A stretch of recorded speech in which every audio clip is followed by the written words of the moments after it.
Good morning, Booth Dog here. Happy Thursday. As we continue to spend most of our time at home, I continue to explore a plethora of musical instruments. Today I've been playing this lovely frog. It was a delightful little gift from my taiko sensei several years ago. Anyway, I love the sound of it. I hope it brings you a little fleeting joy in the midst of everything that's going on today.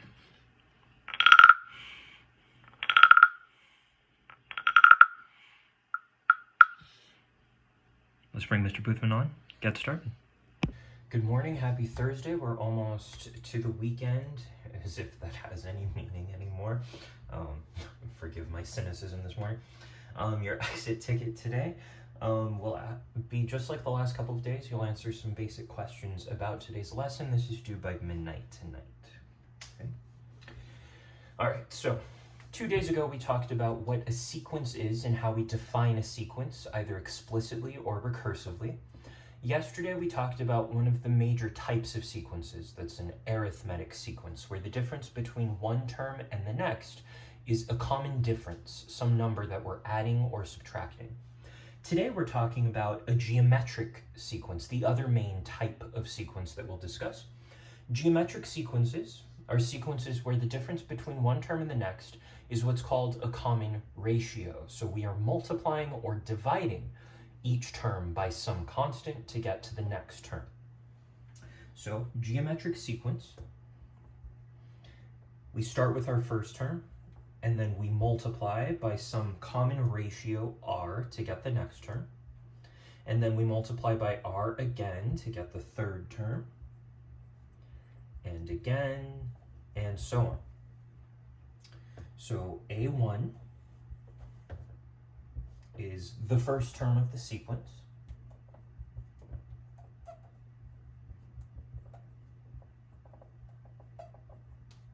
And R is what's known as the common ratio, not the common difference this time, so an R instead of a D. The nth term of a geometric sequence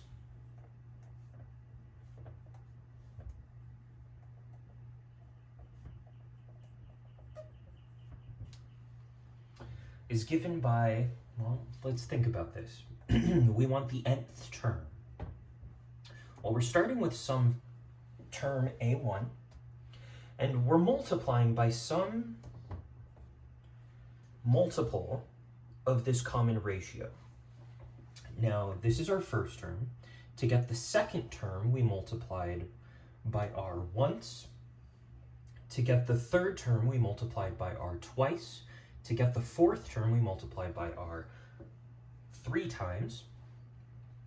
So to get the nth term, we are multiplying by this common ratio n minus 1 times. So we're multiplying by that r 1 time less than the term number we actually want.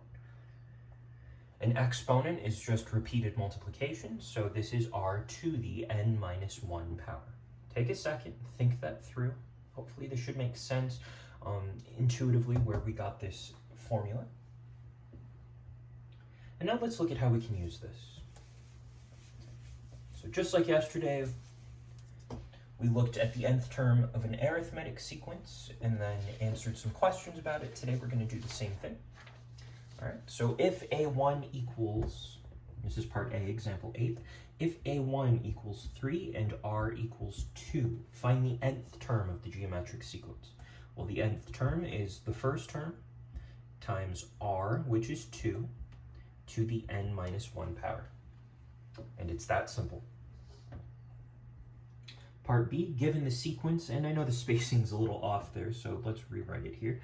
2, negative 10, 50, negative 250, 1250, and so on. Find the nth term of the geometric sequence. Well, again, for the nth term, we need the first term, which is 2.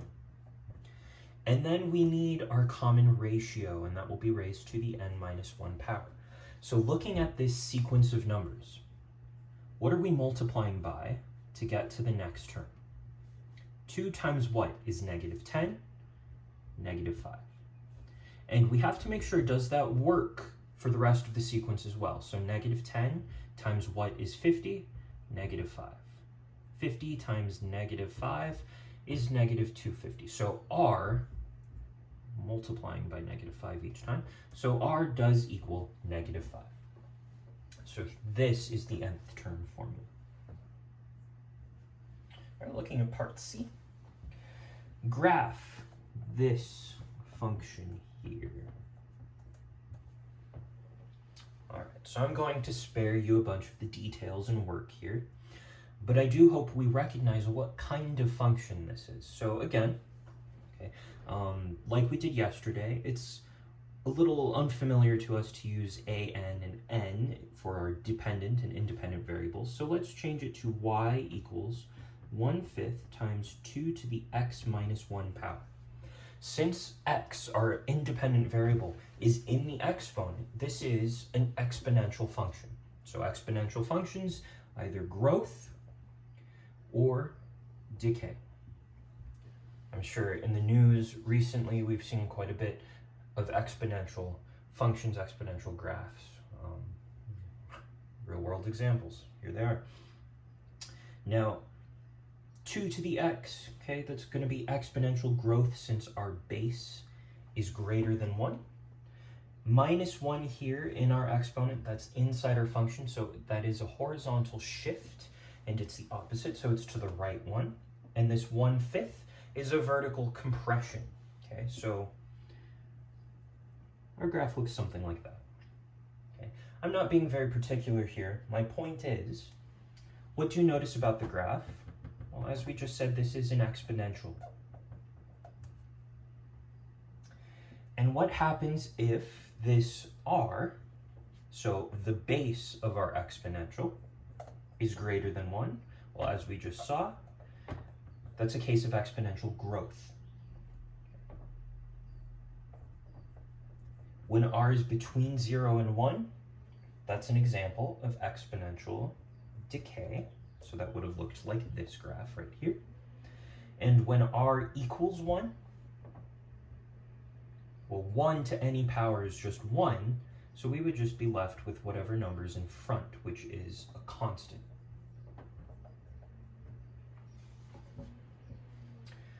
So just like an arithmetic sequence was defined as a linear function, we can express linear functions in terms of this arithmetic sequence. Exponential functions are related to geometric sequences, so we can express our exponential functions as geometric sequences. Okay, very important. All right, let's do 2 more examples today. Example 9, find the 8th term of the geometric sequence. So we have these 3 numbers to start.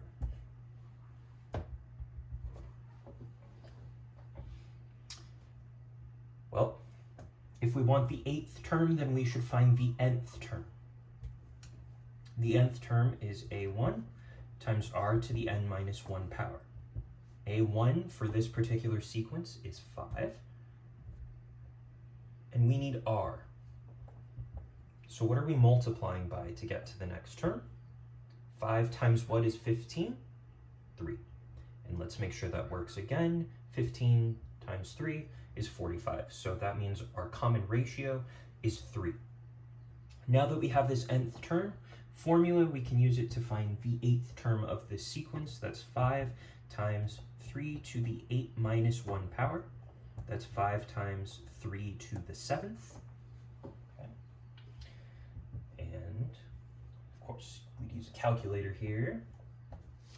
10,935, 8th term of the geometric sequence. Let's do one more example today. So just like our last example yesterday was the most difficult type of arithmetic sequence problem you will see, this is the most difficult type of geometric sequence problem that you will see. Find the nth term of the geometric sequence, so we want the nth term, and the 5th term, given the 3rd term is 63 over 4, and the 6th term is 1,701 over 32. All right, well, we need the 1st term, and we need the common ratio. They didn't give us either. So just like that last problem yesterday, we're going to need to set up these equations and manipulate them somehow to solve for these missing variables. Let's start with what we know. The third term is 63 over 4. And if we were to express this using our nth term formula, the third term equals whatever the first term is times r, and n is 3, so to the 3 minus 1 power. So 63 over 4 equals a1 times r squared.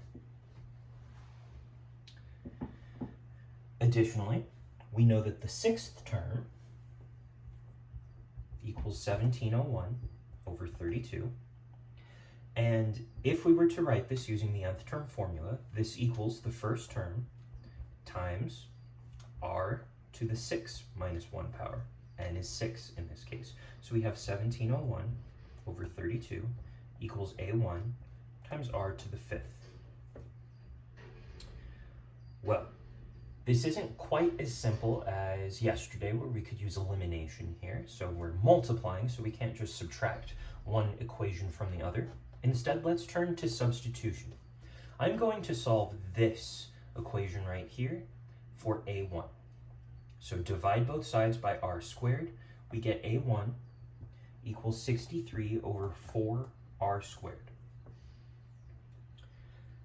Now that I solved for this expression for a1, I'm going to plug it in for a1 over here.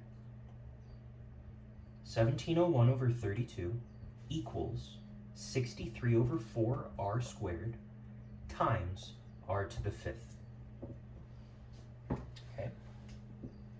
Now, we can simplify things a little here. R to the 5th over r squared, that's r cubed. So we have 1701 over 32 equals 63r cubed over 4. From here, cross multiply or just multiply both sides by 4, divide both sides by 63. Okay. Either way, you're going to get r cubed by itself. So I got r cubed equals, once we simplify all of that, 27 over 8. To finish getting r by itself, how do we get rid of this cubed exponent? We take the cubed root of both sides. So r equals the cubed root of 27 over 8. Properties of our radicals, we can split this up over numerator and denominator. The cubed root of 27 is 3, and the cubed root of 8 is 2. Okay. Again, you'd be using a calculator, so this is fine. That means we have an expression for r, we have a value for r, in fact. And having this value for r, we can take this and plug it back in to solve for our first term. a1 equals 63 over 4 times r is 3 over 2 squared. Okay. Simplifying all of this, we get a1 equals 7. Now that we have a1 and r, we can find the nth term of our geometric sequence. So I'm going to come back and write this up here. an equals 7 times 3 halves to the n minus 1 power. So we wanted the nth term, and then we were also asked to find the 5th term.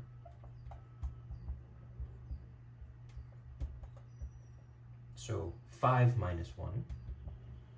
This is 7 times 3 halves to the 4th power. Okay, again, using a calculator, we get 567 over 16. And there we go. So the math, like most things this year, it's not difficult, but there's a lot of steps, there's a lot to keep track of, especially if you just look at this without watching how I went step by step, all these arrows here, it gets a little confusing. Okay, so go back and re-watch any part of this that may have confused you, okay? But I do expect that you're able to answer a question like this. That's it for geometric sequences. So we're kind of done with our notes for 8.1. Tomorrow we're going to do some practice problems. So in the video, I'll have some practice problems for you to work through, and then you can watch as I work through them to check your answers. And you'll have your 8.1 exit ticket tomorrow. Today's exit ticket is due by midnight tonight, and please work on the 8.1 independent practice so you're ready for that exit ticket tomorrow. Reach out if you have any questions. See you later. All right, well, I can never get over how brilliant Mr. Boothman is. Anyway, hope you're enjoying your lessons. Keep it up. Keep pushing yourself. Join our Google Meet with any questions you have, and I'll see you tomorrow.